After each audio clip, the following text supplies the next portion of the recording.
Welcome to the Musings of Jessica Marie. Entrepreneurship is an amazing tool if you have the lifestyle, work ethic, and perseverance to support it. Black Americans have always faced difficulties in owning businesses simply because of the unjust system that permeates society. There have been individuals here and there that have gotten ahead and built successful organizations over the years, but they were oftentimes sabotaged to their demise. Join me as we shine a historical spotlight on businessman A.G. Gaston and the impact he had on the local Birmingham community.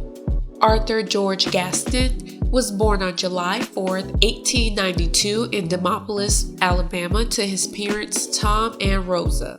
Unfortunately, his father died while he was still very young, so he grew up in a log cabin with his mom and grandparents Joe and Adela.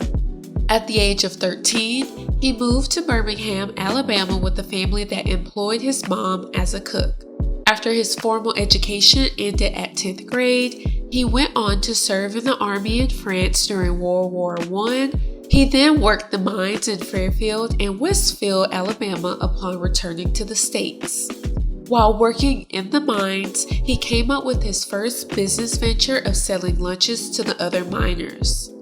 After a while, he expanded into loaning money to them at 25% interest. After noticing many mine widows were collecting donations to bury their lost husbands, he decided to offer burial insurance to his co-workers to help offset the costs. In 1923, he founded the Booker T. Washington Burial Insurance Company, which was renamed to the Booker T. Washington Insurance Company in 1932.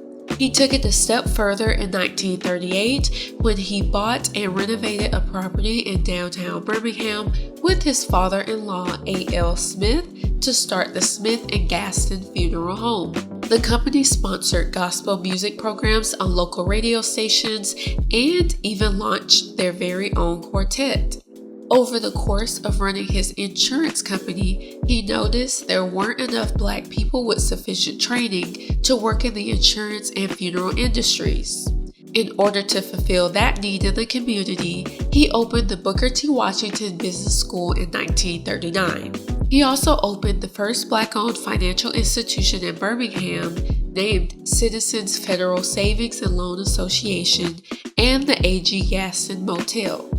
With the increased net worth coming in from his business ventures, he decided to keep a low political profile through most of the 1940s and 1950s. Even though he was reluctant to confront white authorities and white businesses directly, he supported the civil rights movement financially behind the scenes. He provided support to authoring Lucy, the first Black American to attend the University of Alabama, and also provided assistance to residents of Tuskegee who faced foreclosure as retaliation from a boycott of white-owned businesses.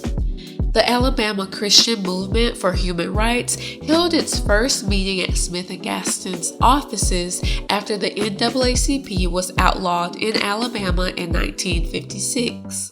A.G. also posted $5,000 bail for Dr. Martin Luther King and Reverend Ralph Abernathy when they were arrested.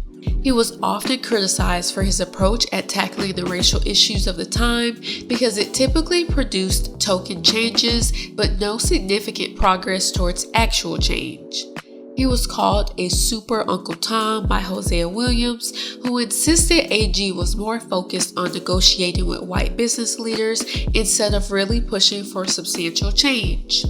Unfortunately, because he focused so much on negotiations, he often faced challenges from both sides of the civil rights issue. He disagreed with Dr. King's demonstrations in Birmingham, but also had his hotel bombed along with other buildings that sparked riots.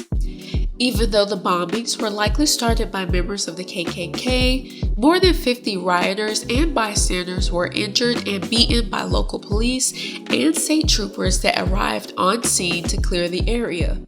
A.G. also faced violence since he was a prominent member of the community.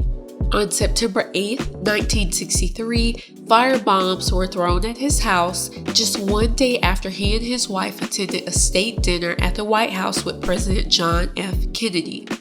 On January 24, 1976, he and his wife were kidnapped and beaten by an intruder. Police found him 2 hours later, bound in the backseat of his very own car.